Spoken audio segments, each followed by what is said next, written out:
SpongeBob is one of the most beloved cartoon shows of all time. You can mention it to just about anyone, and I know for a fact that they have at least heard of it. Whether it was from them watching it growing up, the millions of memes that continue to circulate the internet, or for some reason the 2024 Nickelodeon Super Bowl, everyone has heard of SpongeBob. Now, of course, with every good cartoon show, there's always the never-ending topic of what's the best episode. And yeah, the answer to that question differs from person to person, but for the SpongeBob fanbase, the answer to that question is usually along the lines of pizza delivery, chocolate with nuts, and the Doodle Bob episode. I don't know if that's the actual name or not. But SpongeBob is amazing for the first 60 episodes or so. And I feel like some of those original episodes don't receive the love that they so rightfully deserve. So, with that being said, here is my list of the 3 most underrated SpongeBob episodes. Walking Small is the episode where Plankton is trying to teach SpongeBob how to be more assertive for his own personal land development reasons, aka the Mega Bucket Chum Bucket. And since Plankton is just a little guy, he needed to force a larger-bodied fish to do his dirty work and clear out the Goo Lagoon so he could begin construction. And fortunately for Plankton, a little yellow sponge boy just so happened to be passing by. After Plankton practically buys SpongeBob's trust with ice cream, Plankton basically just forces SpongeBob to commit heinous crimes on the beach in order to make everyone evacuate. I love this episode a lot. It's a fairly simple idea, but there's just so much random shit happening at all times that it's almost hard to keep up. But it's also not so random to the point that it becomes annoying like the newer episodes. For example, when this random fish sits on SpongeBob and Plankton tells him to be assertive, instead of telling the guy to just get off of him, he does this instead. This whole episode is filled with dumb little gags like this one, and if I'm being completely honest here, this might be one of my top 3 favorite episodes now. I definitely recommend giving it a rewatch if you haven't seen it in a while, because it genuinely had me laughing like I haven't laughed in years. It's so good. Procrastination is an early episode in Season 2. It's all about SpongeBob having to write an 800-word essay about what not to do at a stoplight. And as the name of the episode states, SpongeBob does absolutely everything but that. He feeds Gary, looks outside, gets food, cleans the whole house, and even chokes on eraser shavings. He procrastinates for so long that when he actually does attempt to start writing on the paper, I don't know why I said on the paper like that. He falls asleep and has a crazy nightmare about his furniture talking and harassing him about the paper, and his house burning down because he's running out of time. A quick sidebar here.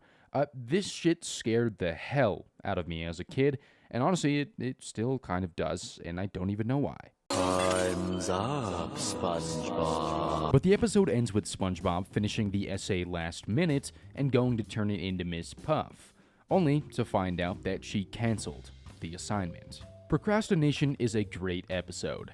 It might not be anywhere near as funny as a lot of the other early season episodes, but I think at this point in the series, it is easily the most relatable, at least for me. Because growing up, I hated writing essays, and just like SpongeBob, I would spend as much time as possible doing anything else rather than just write the essay that I needed to do. I think for most, this episode isn't anywhere near as good as episodes like Shanghai or Rock Bottom, but the relatability of it just makes it so good, in my opinion.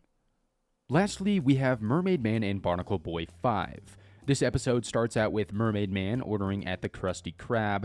He orders Barnacle Boy a pipsqueak patty, which he does not appreciate because he's a senior citizen, that's why. After Mermaid Man doubling down on getting him the pipsqueak meal and the Krusty crew absolutely ripping into him about having a kid's meal, Barnacle Boy gets fed up and ends his relationship with Mermaid Man and joins up with the Dirty Bubble and Man Ray to form the villainous group called Every Villain is Lemons, or Evil for short. The evil group goes around Bikini Bottom committing some questionably childish crimes like ding-dong ditching. Mermaid Man, knowing that he can't defeat the villains alone, recruits SpongeBob, Patrick, Sandy, and Squidward to the International Justice League of Super Acquaintances.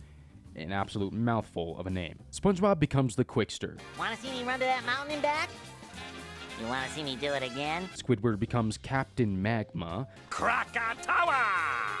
Patrick becomes the Elastic Waistband. I can finally touch my toes! And Sandy becomes Miss Appear. Does this outfit make me look fat?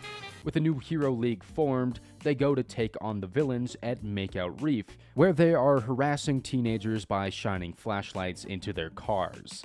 It seemed like the International Justice League of Super Acquaintances had the fight in the bag, because it was 5 people to 3. But one single Krakatoa! and everything goes to shit. SpongeBob gets set on fire, Patrick gets too stretched out trying to help, Squidward gets put out by Mermaid Man's ball of water, and Sandy just gets fucking ran over by a car. Such an insane series of events. After defeating the heroes, Barnacle Boy goes up to Mermaid Man and demands 3 things from him. 1, to be called Barnacle Man, 2, to be treated like a real hero and not a sidekick, and 3, to get a full-sized Krabby Patty for once. And that's the episode. Mermaid Man and Barnacle Boy 5 is such a wild episode to me. I'm not sure why, but for some reason, it almost doesn't even feel like a SpongeBob episode. I mean, at the beginning part, it does, but once you get into the Mermalayer part of the episode, everything starts to feel so strange, and I genuinely cannot explain why I feel that way.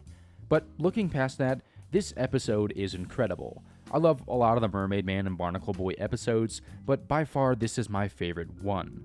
Everything from the chief of the Hero League making out with himself in that chair to Squidward going Krakatoa! This episode is easily one of my favorites and an absolute classic. I doubt that this episode even makes top 10 for anyone else who enjoys the SpongeBob series, but I still think that it's way too underrated.